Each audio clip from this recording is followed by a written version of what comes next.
Curso de Teologia. Disciplina: Livros históricos. O registro dessa história da salvação é importante para a fé bíblica. Os acontecimentos em si não podem ser recriados e estudados em primeira mão. Apenas o registro desses acontecimentos. Assim, a fé deve estudar os acontecimentos por meio do registro escrito. A fé bíblica, portanto, pressupõe a historicidade dos acontecimentos que revelam a história da salvação. A Bíblia aceita como sendo verdadeiros os acontecimentos históricos nos quais se baseiam as revelações. Ela também afirma a veracidade da interpretação desses acontecimentos, que a Bíblia apresenta na forma escrita. A forma escrita em si torna-se, então, uma importante evidência histórica. Classe 2001, p. 160. Os autores bíblicos frequentemente apelam para acontecimentos com a finalidade de validar suas afirmações teológicas e partem do pressuposto que os acontecimentos descritos são historicamente precisos. A veracidade factual daqueles acontecimentos históricos torna possível aceitar como verdadeiras as afirmações teológicas da Bíblia. A historicidade não prova que a teologia é verdadeira. Mas a confiabilidade histórica é necessária para que as afirmações teológicas sejam verdadeiras, pois elas são baseadas em acontecimentos da história. Podemos afirmar, por exemplo, que cremos que o Senhor do Antigo Testamento é um Deus cheio de graça e amor e que manteve a aliança com seu povo. Segundo Bill Arnold, 2001, p. 159, essa é uma afirmação teológica. Mas a menos que Yahvé tenha de fato realizado e mantido uma aliança com o povo de Israel, a afirmação teológica não tem fundamento, independente de sua plausibilidade. Se a história não for verdadeira, é mera especulação humana. A fé que a Bíblia define e expressa é explicitamente uma fé histórica. Ela está enraizada e baseada na historicidade de certos acontecimentos passados. Historicidade é um ingrediente necessário para a fé bíblica, apesar de, por si só, não ser uma base correta para a fé. No Antigo Testamento, a fé é definida em termos de acontecimentos passados, assim como também o é no Novo Testamento, onde a fé é baseada na ressurreição. 15 de dezembro de 2019. Capítulo 1. O livro de Josué. 1.1. O seu lugar no cânon. Esboço do livro. E preparação para entrar e a entrada em Canaã. 1.15.15. A Deus designa. Josué. 1.19, b. Preparação para a travessia do Jordão, 1.10-3.13, c. A travessia do Rio Jordão, 3.14-4.25, d. Circuncisão, Páscoa e reunião em Gilgal. 5 de janeiro de 2015, segunda. A conquista da Terra Prometida, 6.13.7, a conquistas em Canaã. Central, 6.18.35. 1 Vitória em Jericó, 6 de janeiro de 27. 2 Derrota em Ai pelo pecado de Acã, 7 de janeiro de 26. 3 Vitória em Ai, 8 de janeiro de 29. 4 Adoração e renovação do concerto em Siquém, 8.30-35, B. Conquistas em Canaã Sul, 9.1-10.43, 1. Tratado com os gibeonitas, 9 de janeiro de 27, 2. Destruição da coalizão amorita, 10 de janeiro de 43. C. Conquistas em Canaã Norte, 11 de janeiro de 2015, D. Conquistas efetuadas, 11.16-12.24. E. Territórios por conquistar, 13.17, terceira. Repartição da terra, 13.8-22.34, A. Tribos a leste do Jordão, 13 de agosto de 33, B. Tribos a oeste do Jordão, 14.1-19.51, C. Territórios especiais, 20.1-21.45. 6 cidades de refúgio, 20.19. 2 cidades dos levitas, 21 de janeiro de 45. D. Retorno das tribos do leste, 22 de janeiro de 34. Quarta Mensagens de despedida de Josué, 23.1-24.28. A. Aos governantes de Israel, 23 de janeiro de 2016. B. A todo Israel, renovação do concerto em Siquém, 24 de janeiro de 28, conclusão. 24.29-33, a morte e sepultamento de Josué, 24.29-31, B. Sepultamento dos ossos de José, 24.32, C. Morte e sepultamento de Eleazar, 24.33. Com este livro começa a segunda divisão do Antigo Testamento. Segundo o arranjo do cânone judaico, Josué é o primeiro livro da divisão chamada de os livros históricos. Os autores não teriam de ter ocupado o ofício de profeta, mas de ter tido o dom profético. Um levita ou um sacerdote, por exemplo, podia ocupar seu ofício não profético, mas também ter o dom de profecia. 2 Cr 20.14. Samuel era juiz, mas ocupava o ofício adicional de profeta e oficiava cerimônias sacrificiais, uma função sacerdotal. A classificação, então, focaliza o dom profético do autor e a maneira de abordar o assunto. Segundo o cânone cristão, com base na Septuaginta, Josué é o primeiro dos 12 livros históricos.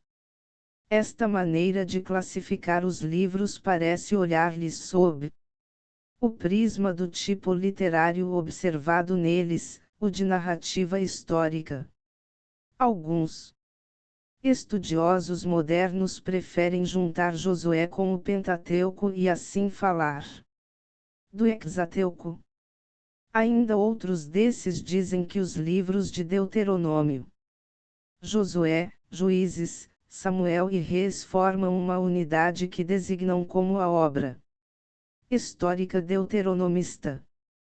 Por isto, os livros de Gênesis, Êxodo, Levítico e Números devem ser também considerados como uma unidade, designada de Tetrateuco. Embora haja algum valor em estudar tais teorias, parece-nos melhor manter a unidade do Pentateuco, agrupando Josué com os livros que o seguem. Na continuação do Pentateuco encontram-se os livros históricos.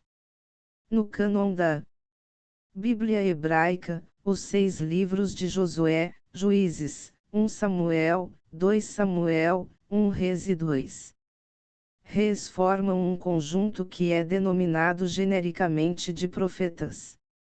Anteriores. Esse título vem de uma antiga tradição, segundo a qual esses livros foram compostos por alguns dos profetas de Israel. Quanto ao qualificativo anteriores, parecem dever-se ao lugar que lhes foi reservado no cânon hebraico, para diferenciá-los dos profetas posteriores, Isaías, Jeremias, Ezequiel e os 12 profetas menores. 1.2 O nome do livro. O livro é universalmente designado pelo nome do seu herói maior, que domina o cenário do começo ao fim do conteúdo. O nome no original significa salvação. De Yahvé ou Yahvé é Salvador. Equivale ao nome Jesus, proveniente do grego. Através do latim, que dependia do aramaico, que por sua vez dependia do hebraico. Tanto na Bíblia hebraica como na Septuaginta o nome do livro é o mesmo, Josué. Apropriadamente, o livro recebe o nome do seu personagem principal, que se destaca como o líder escolhido por Deus, do começo ao fim do livro. Os antecedentes pessoais de Josué muito contribuíram para que se tornasse o líder da conquista. Josué viveu próximo ao fim da opressão de Israel pelo Egito, e testemunhou as 10 pragas que Deus enviou a esse país como castigo, a primeira Páscoa, a travessia milagrosa do Mar Vermelho e os sinais, e juízos sobrenaturais durante as peregrinações de Israel no deserto. Serviu a Moisés como comandante militar na batalha contra os amalequitas, pouco depois da saída do Egito, ex 17 de agosto de 2016. Somente ele acompanhou Moisés na subida ao Monte Sinai, quando Deus deu a Israel os 10 mandamentos, ex 24 de dezembro de 2018. Como auxiliar de Moisés, Josué demonstrava intensa devoção e amor a Deus. E muitas vezes permaneceu na presença do Senhor por um longo período, ex 33.11. Era um homem que se deleitava na santa presença de Deus. Por certo, aprendeu muito com Moisés, seu conselheiro e guia de confiança, a respeito dos caminhos de Deus e das dificuldades na condução do povo. Em Cádiz Barneia, Josué serviu a Moisés como um dos 12 espias que observaram a terra de Canaã.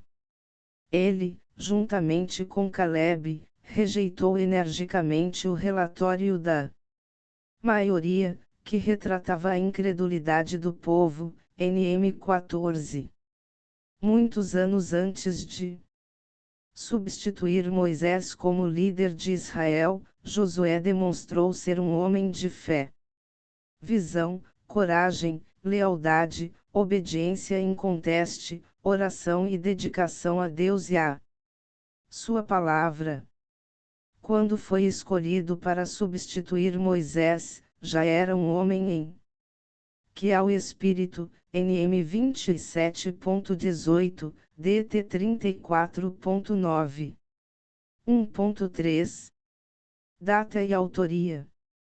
A data bíblica aproximada da invasão de Canaã por Israel é 1405 a.C. O livro abrange os 25-30 anos consecutivos da história de Israel, e conta como Deus deu a Israel toda a terra que jurara dar a seus pais. 21.43. A tradução judaica, no Talmud, atribui a Josué a autoria literária do livro. 2 vezes o livro menciona o ato de escrever em conexão com Josué, 18.9, 24.26. As evidências internas do livro indicam enfaticamente que o seu autor foi testemunha ocular da conquista. Confronte-nos em 5.6. Note-se que Raabe ainda vivia quando o autor escreveu. 6.25. As partes do livro acrescentadas depois da morte de Josué, por exemplo. 15.13-17. Confronte JZ 1º de setembro de 2013, 24.29-33. Foram talvez escritas por um dos anciãos que ainda viveram muito depois de Josué. 24.31. Josué morreu cerca de 1375 a.C., aos 110 anos de idade. 24.29. Devemos ainda considerar o texto em 24.26, diz: Josué escreveu estas palavras no livro da lei de Deus, o que na superfície poderia ser tomado como indicação do autor do livro todo. Torna-se claro, contudo, que a referência aponta. Quarta Ruth e Boaz na Eira, 3 de janeiro de 2018. A. Ruth recebe instruções de Noemi sobre Boaz, 3.15. B. Ruth pede a Boaz para ser seu remidor, 3.6-9. C. Ruth recebe resposta favorável de Boaz, 3 de outubro de 2018. V. Boaz casa com Ruth, 4 de janeiro de 2013. A. Boaz e o contrato de parente remidor, 4 de janeiro de 2012. B. Casamento e nascimento de um filho, 4.13, sexta. O contentamento de Noemi, 4.14-17, sétima. A genealogia de Pérez a Davi, 4.18-22. Historicamente, o livro de Ruth descreve eventos na vida de uma família israelita. Durante o tempo dos juízes, 1.1, 1375-1050 a.C. Geograficamente, o contexto é a terra de Moabe, a leste do Mar Morto. O restante do livro transcorre em Belém de Judá e sua vizinhança. Liturgicamente, o livro é um dos 5 rolos da terceira divisão da Bíblia hebraica, conhecida como os hagiógrafos, litescritos sagrados. Cada um desses rolos era lido publicamente numa das festas judaicas anuais. Visto que a comovente história de Ruth ocorreu na estação da colheita, era costume ler este livro na festa da colheita, Pentecostes. Considerando que a lista dos descendentes de Ruth não vai além do rei Davi. 4.21-22, o livro foi provavelmente escrito durante o reinado de Davi. Os estudiosos discordam quanto à data do livro, porém o seu cenário histórico é evidente. Os episódios relatados no livro de Ruth se passam durante o período de Juízes, sendo parte daqueles eventos que ocorrem entre a morte de Josué e a ascensão da influência de Samuel, provavelmente 1150 e 1100 a.C. A tradição rabínica assegura que Samuel escreveu o livro na segunda metade do século XI a.C. Apesar do pensamento crítico mais recente sugerir uma data pós-exílica bem mais tardia, cerca de 500 a.C., há evidências na linguagem da obra bem como referências a costumes peculiares próprios do século 12 a.C., que recomendam a aceitação da data mais antiga. É razoável supor que Samuel testemunhou o declínio do reinado de Saul e foi divinamente instruído para ungir Davi como escolhido de Deus para o trono, tivesse redigido o livro.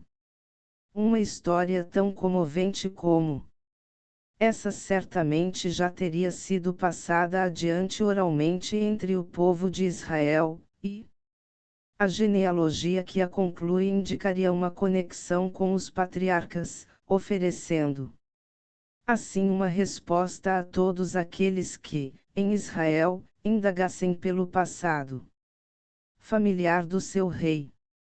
3.2 Cristo no livro de Ruth.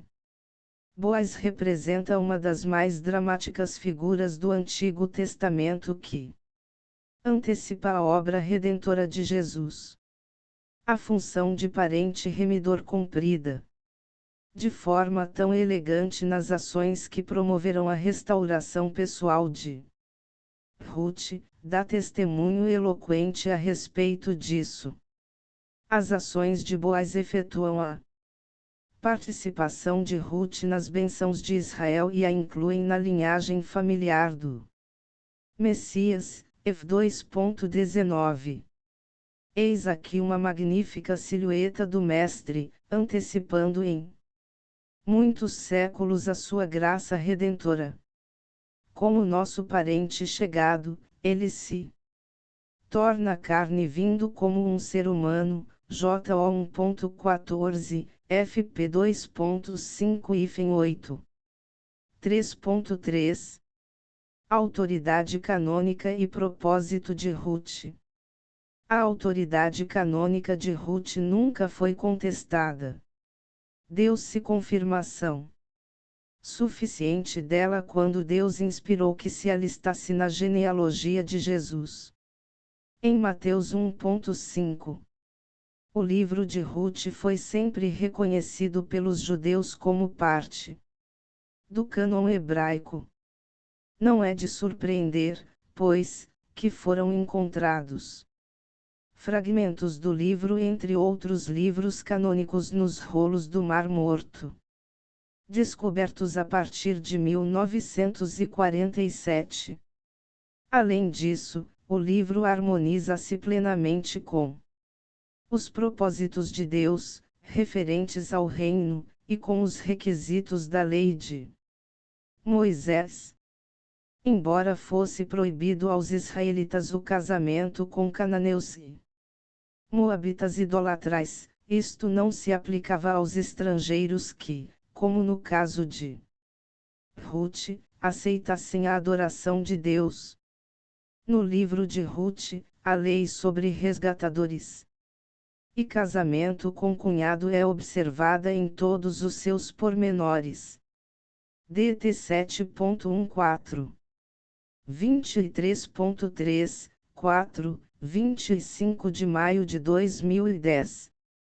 O livro de Ruth foi escrito a fim de mostrar como, através do amor altruísta e do devido cumprimento da lei de Deus, uma jovem mulher moabita, virtuosa e consagrada, veio a ser a bisavó do rei Davi de Israel. O livro também foi escrito para perpetuar uma história admirável dos tempos dos juízes a respeito de uma família piedosa cuja fidelidade na adversidade contrasta fortemente com o generalizado declínio espiritual e moral em Israel. 3.4 Conteúdo histórico. Ruth. A decisão de Ruth de ficar com Noemi, 1º de janeiro de 22. A história começa durante uma época de fome em Israel. Elimeleque, um homem de Belém, atravessa o Jordão em companhia de sua esposa, Noemi, e de seus 2 filhos, Malom e Quilium, para passarem algum tempo na terra de Moabe. Ali, os filhos se casam com mulheres moabitas, Orfa e Ruth. sobrevém desgraça a essa família. Primeiro morre o pai e depois morrem os 2 filhos. As 3 mulheres ficam viúvas e sem filhos, não havendo descendente para Elimeleque. Noemi ouve que Deus voltou novamente a sua atenção para Israel, dando pão a seu povo, e decide retornar à sua terra natal, Judá. As noras se põem a caminho com ela. Mas Noemi roga-lhes que voltem a Moabe, pedindo a benevolência de Deus para prover marido a cada uma dentre os homens do povo delas. Por fim, Orfa volta ao seu povo e aos seus deuses, mas Ruth, sincera e firme na sua conversão à adoração de Deus, fica com Noemi. Ela expressa belamente a sua decisão nas seguintes palavras: aonde quer que fores, irei eu, e onde quer que pernoitares, pernoitarei eu. Teu povo será o meu povo, e teu Deus, o meu Deus.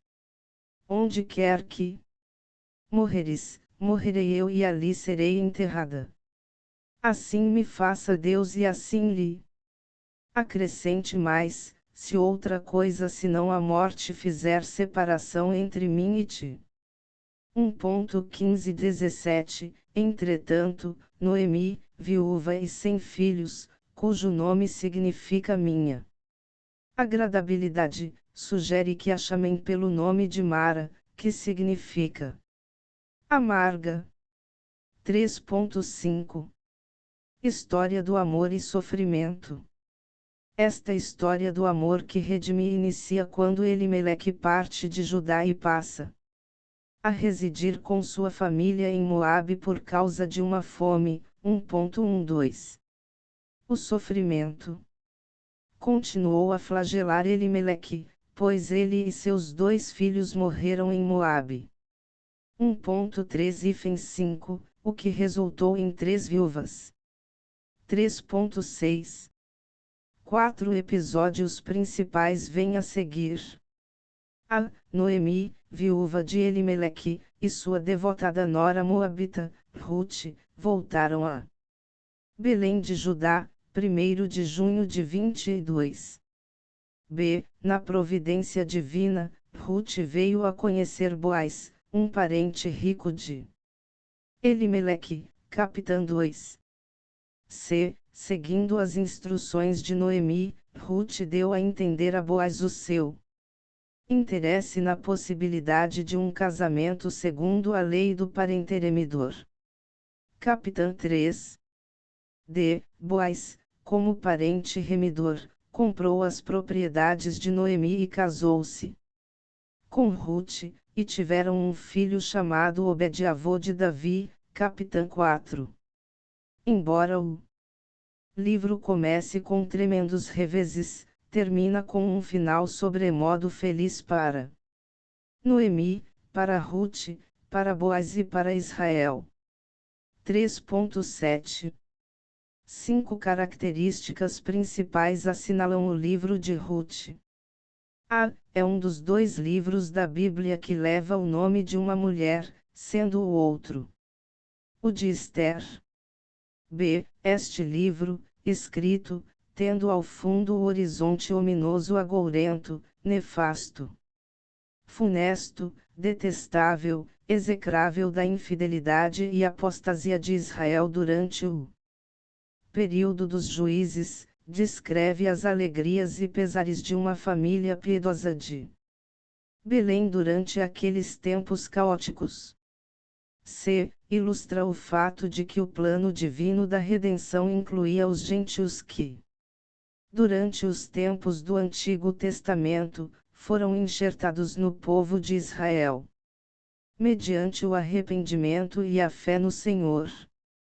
D. A redenção é um tema central, do começo ao fim do livro, sendo o papel de Boaz, como parente remidor, uma das ilustrações ou tipos mais claros do ministério mediador de Jesus Cristo. E, o versículo mais conhecido deste livro consiste nas palavras que Ruth dirigiu a Noemi, quando ainda estava em Moabe: aonde quer que tu fores irei eu e onde quer que pousares à noite, ali pousarei eu, o teu povo é o meu povo, o teu Deus é o meu Deus. 1.16 Traça um retrato realista da vida, com seus contratempos, mas também mostra como a fé e fidelidade de pessoas piedosas ensejam a Deus a oportunidade de converter a tragédia em triunfo e a derrota em bênção. 3.8 Paralelismo do livro de Ruth com o Novo Testamento.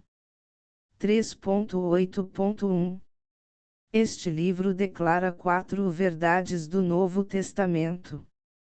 A. Transtornos humanos dão oportunidade a Deus para realizar seus grandes propósitos redentores. FP 1.12.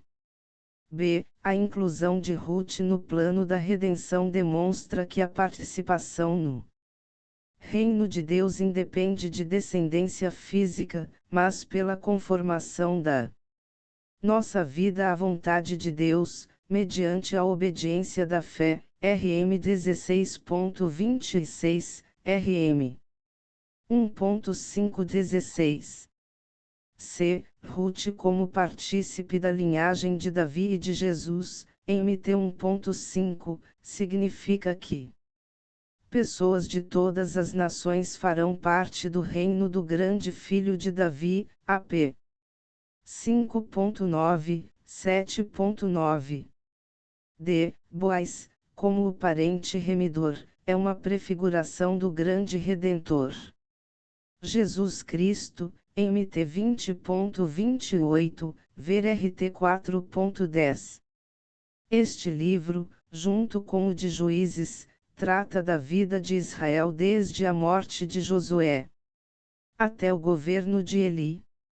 O nome é extraído de Ruth, a personagem principal. Outras personagens importantes são Noemi e Boaz. 3.9 Tipologia do livro. Ruth é um tipo da noiva gentia de Cristo e a sua experiência é similar à de qualquer cristão devoto. Boaz, o rico habitante de Belém, aceitando aquela mulher estranha, é uma ilustração da obra redentora de Cristo. 3.10 Lições aprendidas com a história de Ruth. A história de Ruth apresenta um aspecto diferente da vida durante o período dos Juízes. O livro relata as tristezas e alegrias de uma piedosa família de Belém. Ruth, a moabita, que passou a adorar o Deus de Israel, exibiu uma fé e uma lealdade rara naquele tempo em Israel. Depois da tristeza de perder seu primeiro marido, Ruth retornou a Belém com sua sogra e realizou um casamento feliz com Boaz. Desse modo ela veio a ser uma antepassada do rei Davi. Seu nome figura na genealogia de Jesus Cristo. Eis alguns princípios práticos que podem servir de estímulo para o seu crescimento espiritual. 3.10.1 A história de Ruth ensina que nem sempre as coisas acontecem como planejamos. 1.15 O texto mostra que não havia em Elimeleque e sua família a intenção de uma migração permanente no país de Moabe. Eles foram peregrinar para manter a vida e acabaram se deparando com a morte. O amanhã não nos pertence. Portanto, não devemos inquietar-nos por causa dele. Basta a cada dia o seu mal. MT 6.34 3.10.2 A história de Ruth ensina que as pessoas reagem de maneira Diferente diante da mesma situação, 1º de agosto de 2014. Enquanto Orfa deu a Noemi o beijo de despedida, Ruth se apegou a ela. A mesma causa que induziu Orfa a ir embora fez Ruth permanecer, o fato de que Noemi não tinha filhos, nem esposo. Nós respondemos às circunstâncias de maneira pessoal e exclusiva. Tudo depende das motivações que trazemos dentro de nós no momento decisivo. A personalidade exerce um papel preponderante. 3.10.3 A história de Ruth ensina o preço alto que precisamos pagar por causa da fidelidade a Deus e ao próximo. 1.15-17 Dedicados a outros. A atenção maior é dirigida àqueles que ou serviram de modelo de integridade ou que ilustram porque essas nações finalmente entraram em colapso. 5.2.6 Cristo em 2 Reis. O fracasso dos profetas, sacerdotes e reis do povo de Deus aponta para a necessidade do advento de Cristo. Cristo é a combinação ideal desses três ofícios. Como profeta, a palavra de Cristo ultrapassa largamente a dos ofícios. Como profeta, a palavra de Cristo ultrapassa largamente a do grande profeta Elias. MT 17.15 Muitos dos milagres de Jesus são reminiscências das maravilhas que Deus fez através de Elias e Eliseu em Reis. Além disso, Cristo é um sacerdote superior a qualquer daqueles registrados em Reis. HB 7.22-27 RS ilustra vivamente a necessidade de Cristo como o nosso Rei em exercício de suas funções. Quando perguntado se era Rei dos Judeus, Jesus afirmou que era, MT 27.11. No entanto, Jesus é um Rei maior do que o maior dos seus reis, MT 12.42. O reinado de cada um desses 26 governantes já terminou, mas Cristo reinará sobre o trono de Davi para sempre. 1 Cr 17.14, Is. 9.6, pois ele é Rei dos reis e Senhor dos senhores. AP 19.16. 5.2.7 O Espírito Santo citado. 1 RS 18.12 contém a única referência direta ao Espírito Santo, onde é chamado de Espírito do Senhor. Às vezes transportava Elias de um lugar para outro. Percebe-se uma relação com Atos 8.39 e 40, em que se descreve Filipe como tendo uma experiência similar. Há uma referência indireta ao Espírito Santo na frase Espírito de Elias em 2.915. Aqui Eliseu tenta receber o mesmo poder de Elias para levar adiante o ministério profético do seu antecessor. O espírito enérgico ou o poder que capacitava Elias a profetizar era o Espírito de Deus. 2 RS 2.9-16 fornecem um paralelo interessante entre o Antigo Testamento e Atos 1.4-9 e 2.14. Elias foi elevado ao céu, Eliseu procurou a promessa de que receberia poder para levar adiante o ministério do seu mestre, e a promessa foi cumprida. Da mesma maneira, Jesus ascendeu, os discípulos aguardaram o cumprimento da promessa, e o Espírito Santo desceu para capacitá-los a levar adiante a obra que Seu mestre começou.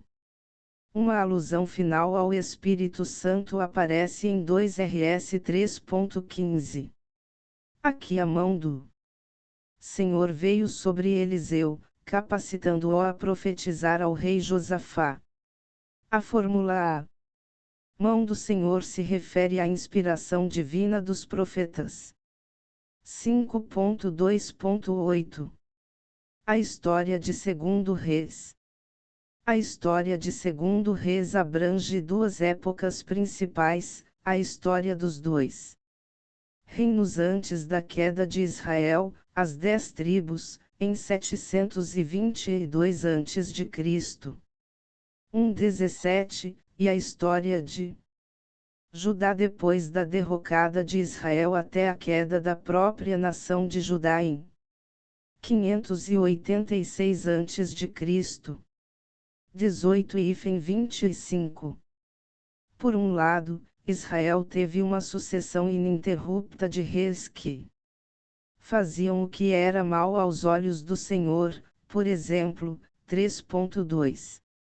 Em 2 Rs, é patente que em meio à terrível apostasia de Israel, Deus levantava profetas poderosos tais como Elias e Eliseu para conclamar a nação e seus respectivos dirigentes a voltar a Deus e ao seu conserto. 19. Por outro lado, em Judá, às vezes, havia alívio quando entre seus reis ímpios, surgiam alguns piedosos, como Ezequias, 18:21, e Josias, 22 e 23, que se esforçavam para levar a nação de volta a Deus.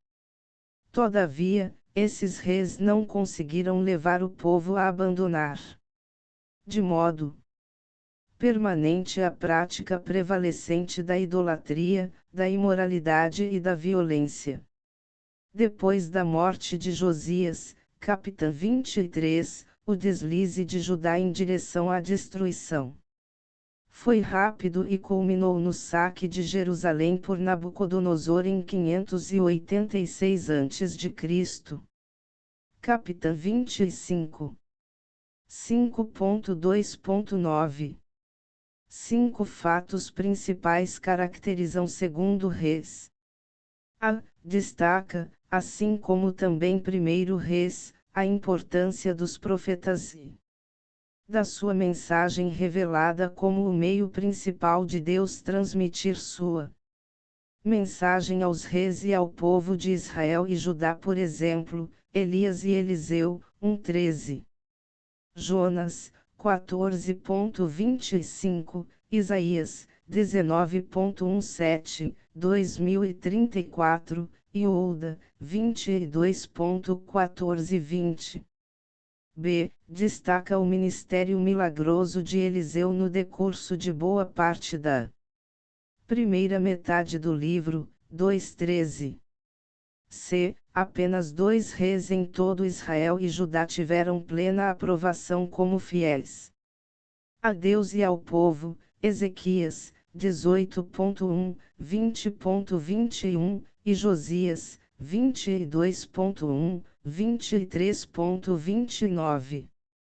D. Revela que líderes ímpios acabam levando seu povo à ruína e ilustra o princípio perpétuo de que a justiça exalta as nações, mas o pecado é o opróbrio dos povos. PV 14.34.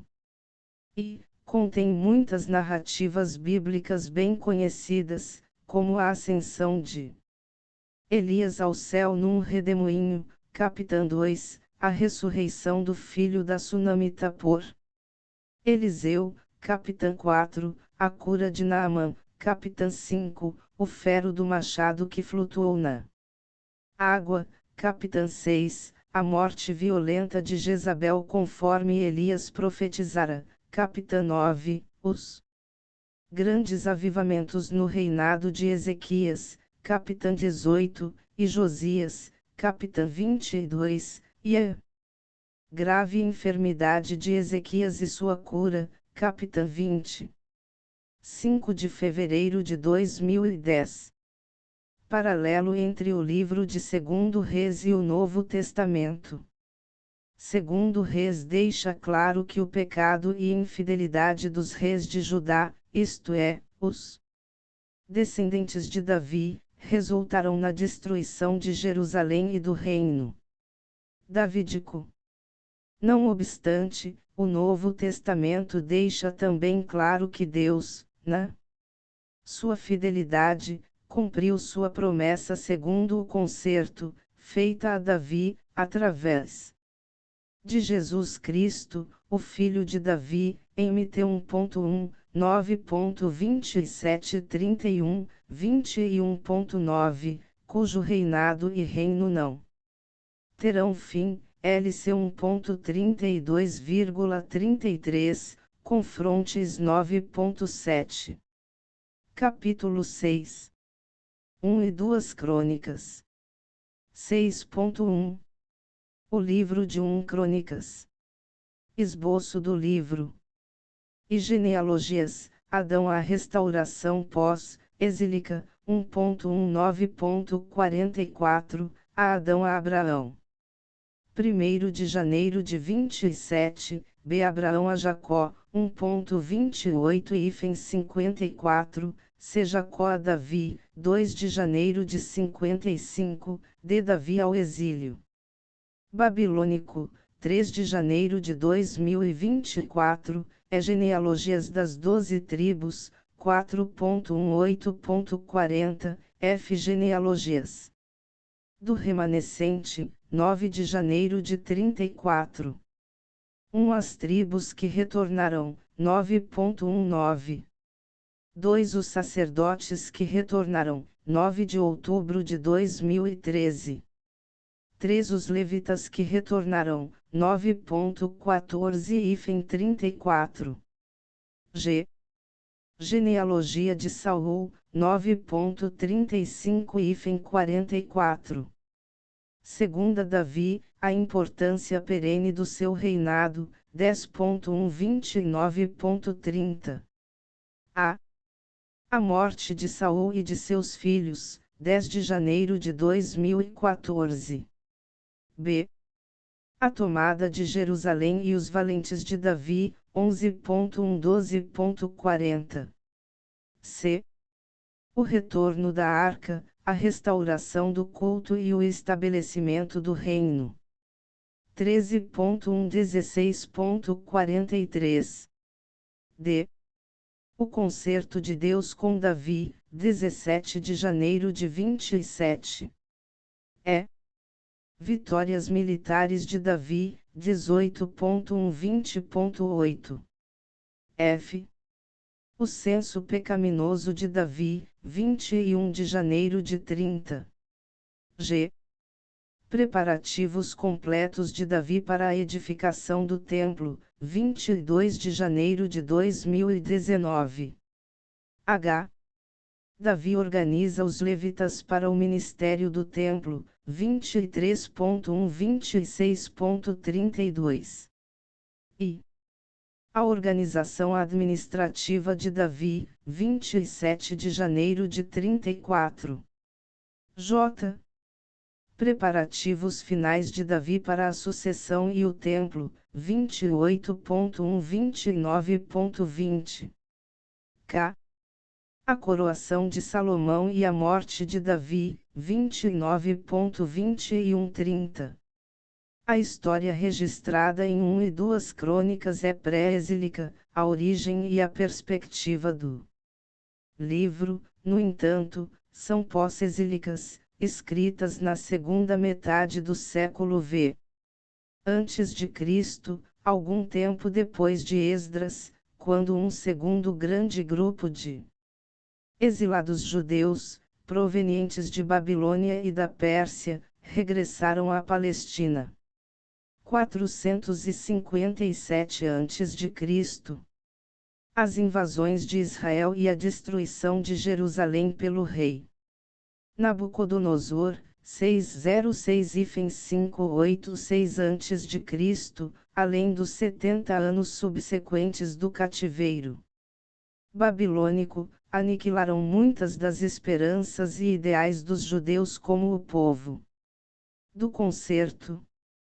Por isso, os exilados que voltaram para reedificar Jerusalém e o templo precisavam de um alicerce espiritual, isto é, um meio de identificação com sua história redentora anterior e uma compreensão da sua fé presente e esperança futura como o povo do concerto.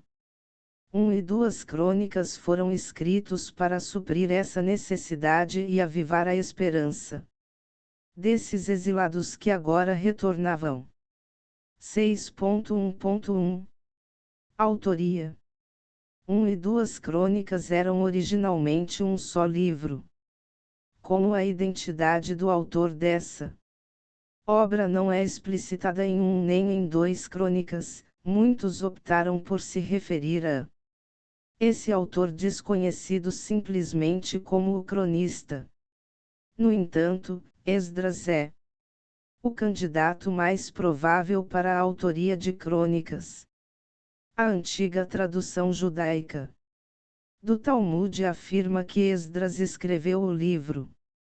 Além disso, os versículos finais de 2 Crônicas, 2 Cr 36.22,23, repetem-se como os versículos iniciais de Esdras. Vered 1.13. Isso não apenas reforça o argumento que aponta Esdras como autor de 1 Crônicas, mas pode ser também uma indicação de que Crônicas e Esdras tenham sido em algum momento uma única obra. Somasse a isso o fato de que 1 e 2 Crônicas tenham estilo, vocabulário e conteúdo similares. Esdras era tanto escriba como profeta e desempenhou um papel significativo na comunidade de exilados que retornou à cidade de Jerusalém. Apesar de não podermos afirmar com certeza absoluta, é razoável assumir que o cronista tenha sido Esdras. Os livros das crônicas, Esdras e Neemias foram escritos para os judeus que retornaram do exílio para a Palestina.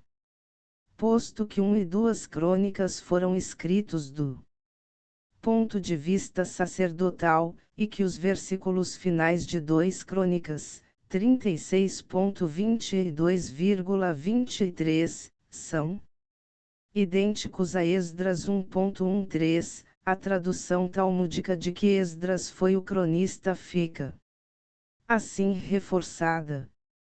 O autor consultou numerosos registros escritos ao escrever crônicas, 1 Cr.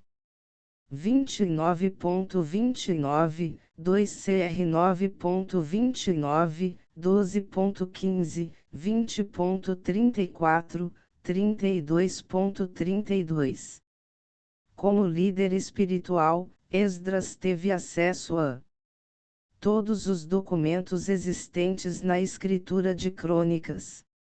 Esta é uma antiga tradição que pode indicar com exatidão os meios que o Espírito Santo utilizou para guiar e inspirar o autor humano na composição desses dois livros. Os livros das crônicas ressaltam três coisas. A importância da preservação das tradições raciais e espirituais pelos judeus. Providência de Deus no livramento do seu povo, 5.19.32, a. O primeiro banquete de Ester, um pedido inicial, 5.18, b. A evolução da trama de Amã. 5 de setembro de 2014, c. A providência da insônia do rei, 6 de janeiro de 2014. D. O segundo banquete de Ester, denunciada a trama de Amã, 7.110, e. O decreto do rei e a vitória dos judeus, 8.19.16, f. A instituição da festa de Purim, 9.1732, quarta. A providência de Deus na elevação de Mardoqueu, 10.13. 7.3.1. Considerações introdutórias. Depois da derrota do Império Babilônico e sua conquista pelos persas em 539 a.C., a sede do governo dos exilados judeus passou à Pérsia. A capital, Susã, é o palco da história de Ester, durante o reinado do rei Assuero. Seu nome hebraico, também chamado Xerxes, e seu nome grego, ou Kshayarshan, seu nome persa, que reinou em 486-465 a.C. O livro de Ester abarca os anos 473 a.C. do reinado de Assuero, 1.3, 3.7, sabendo-se que a maioria dos eventos ocorreu em 473 a.C. Ester tornou-se rainha da Pérsia em 478 a.C. 2.16. Cronologicamente, o episódio de Ester na Pérsia ocorre entre os cap 6 e 7 do livro de Esdras, isto é, entre o primeiro retorno dos exilados judeus de Babilônia e da Pérsia, para Jerusalém em 538 a.C., chefiados por Zorobabel, Esdras 1:6. E o segundo retorno chefiado por Esdras em 457 a.C. é de 7-10. Embora o livro de Ester venha depois de Neemias em nosso Antigo Testamento, seus eventos realmente ocorreram 30 anos antes da volta de Neemias a Jerusalém, 444 a.C., para reconstruir seus muros. Enquanto os livros pós-exílios de Esdras e Neemias tratam de fatos do remanescente judaico que retornará a Jerusalém, Ester registra um acontecimento de vital importância ocorrido entre os judeus que se encontravam na Pérsia. 7.3.2. A importância da rainha Ester.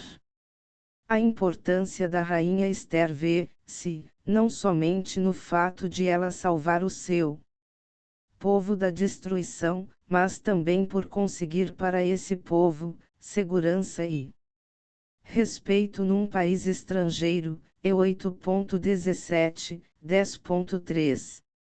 Esse ato providencial tornou possível o cargo de Neemias na corte do rei, por décadas seguidas, e sua escolha para reconstruir os muros de Jerusalém.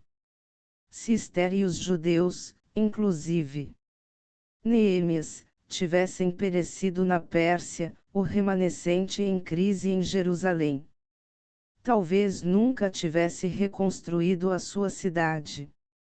O resultado da história judaica pós-exílica certamente teria sido outra muito diferente. 7.3.3. Autor e data. O nome do autor é desconhecido, mas o livro foi escrito por um judeu que conhecia os costumes e a linguagem dos persas. Talvez Mardoqueu ou Esdras tenha sido o autor. Embora não se conheça o autor do livro de Ester, as evidências internas do livro revelam que ele conhecia pessoalmente os costumes persas, o palácio de Susã e pormenores da pessoa do rei Assuero. Isso indica que o autor provavelmente morava na Pérsia durante o período descrito no livro. Além disso, o apreço do autor pelos judeus, bem como seus conhecimentos dos costumes judaicos sugerem que ele era judeu. O livro de Ester é uma narração bem elaborada, que relata como o povo de Deus foi preservado da ruína durante o século V antes de Cristo. O livro toma seu nome de uma mulher judia, bela e órfã, que se tornou rainha do rei persa Assuero. Acredita-se que este rei tenha sido Xerxes I, que sucedeu Dario I, em 485 AC, e governou 127 províncias, desde a Índia até a Etiópia, durante 20 anos. Viveu em Suzã, a capital persa.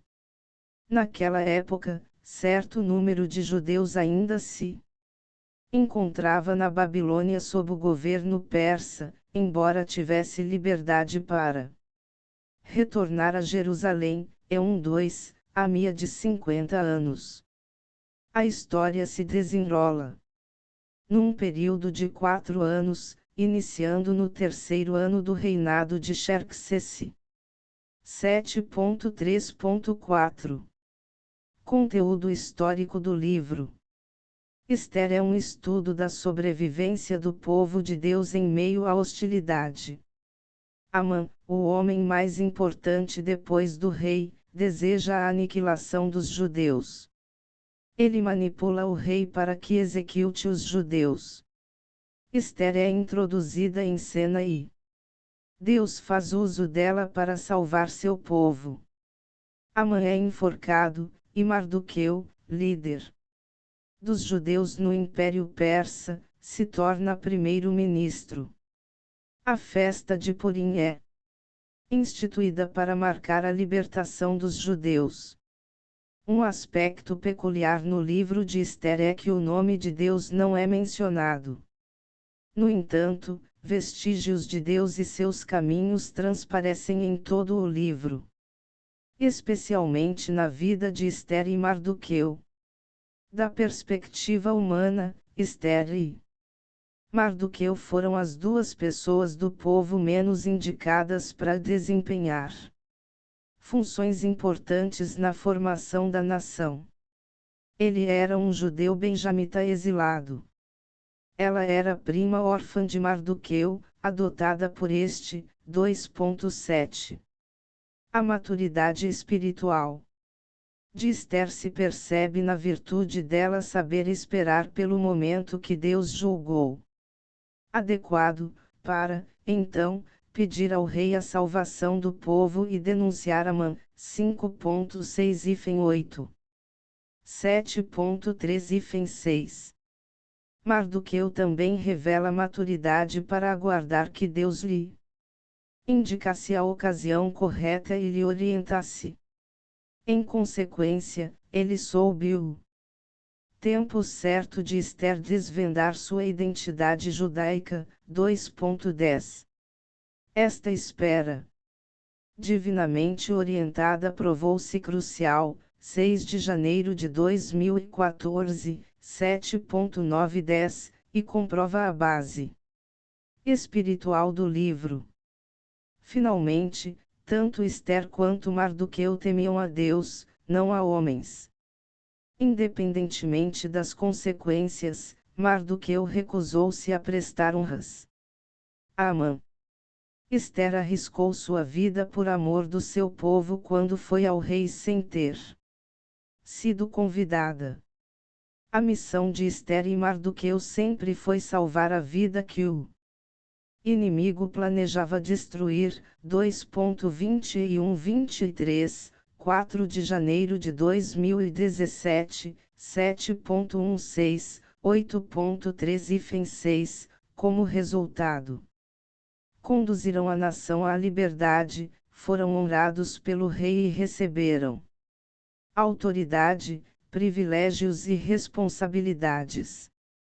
7.3.5 O Espírito Santo citado.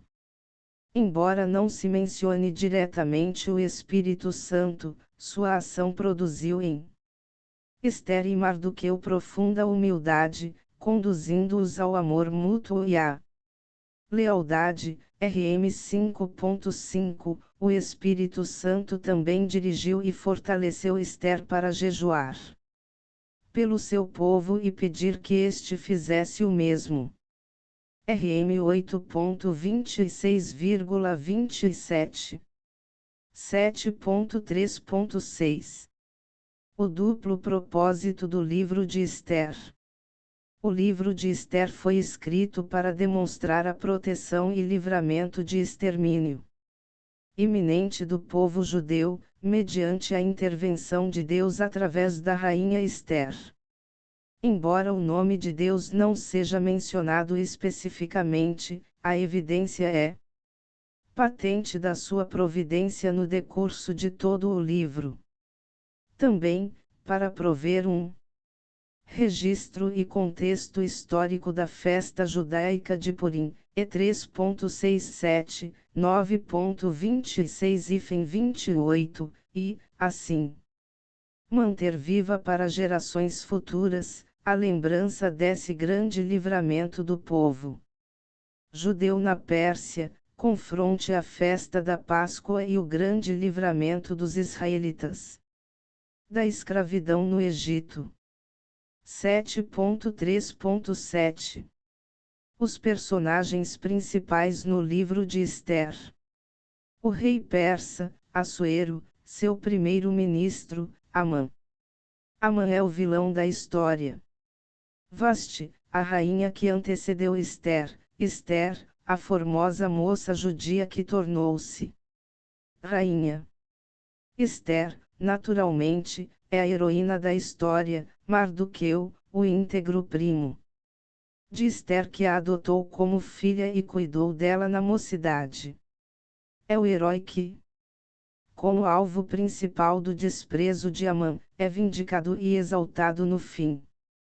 É figura principal nos eventos do livro, pois ele influenciou a rainha Ester e lhe deu conselhos retos. 7.3.7 A providência de Deus está presente em todas as partes do livro. É vista, primeiramente, na escolha de uma virgem judia chamada Hadassa. Hebraico, ou Ester, persa e grego, para ser rainha da Pérsia, numa hora. Crítica da história dos judeus, 1-2, 4.4 A providência de Deus é novamente evidente quando Mardoqueu, primo de Ester, que a criara como filha.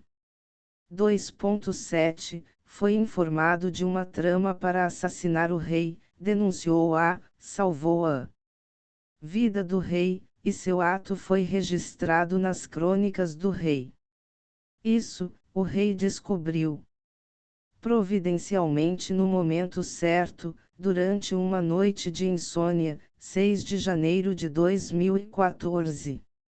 7.3.8 O desfecho da história. O ódio que Amã alimentava por Mardoqueu estendeu-se a todos os judeus. Urdiu um horrendo complô e, usando de fraudulência, persuadiu Assuero a promulgar um decreto para exterminar todos os judeus no dia 13 do mês Adar. E3.13 Mardoqueu persuadiu Ester a interceder junto ao rei a favor dos judeus. Depois de um jejum levado a efeito por todos os judeus de Susã, de 3 dias de duração, Ester arriscou a sua vida ao aproximar-se do trono real sem ter sido convocada. Capitã 4, obteve o favor do rei, 5.14, e denunciou o funesto complô de Amã. A seguir, o rei mandou enforcar Amã na forca que este preparara para Mardoqueu, 7 de janeiro de 2010. Um segundo decreto do rei possibilitou aos judeus triunfarem sobre os seus inimigos, 8.19.16. Essa ocasião motivou uma grande celebração e deu origem à festa anual de Purim, 9.1732. O livro termina com Um relato da fama de Mardoqueu, 10.13. 7.3.9.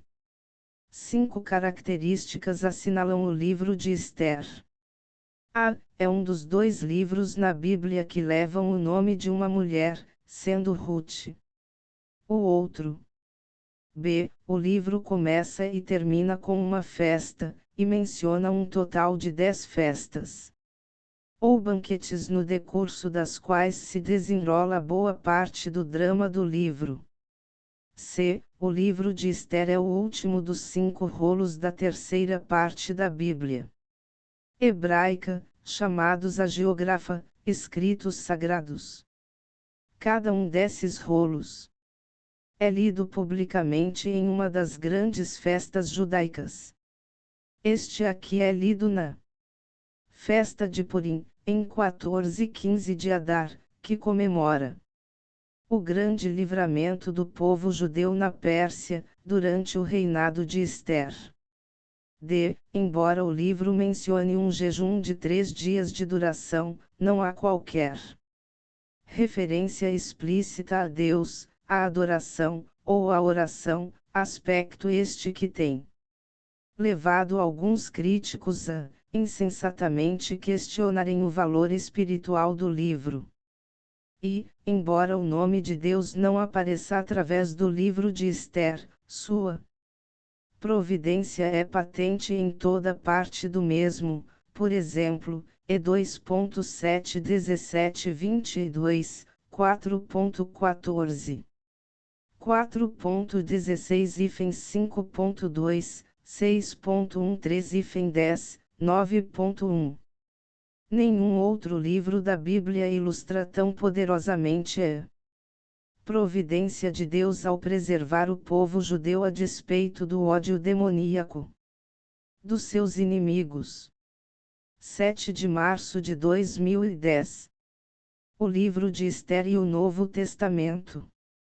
Não há referência ou alusão a este livro no Novo Testamento.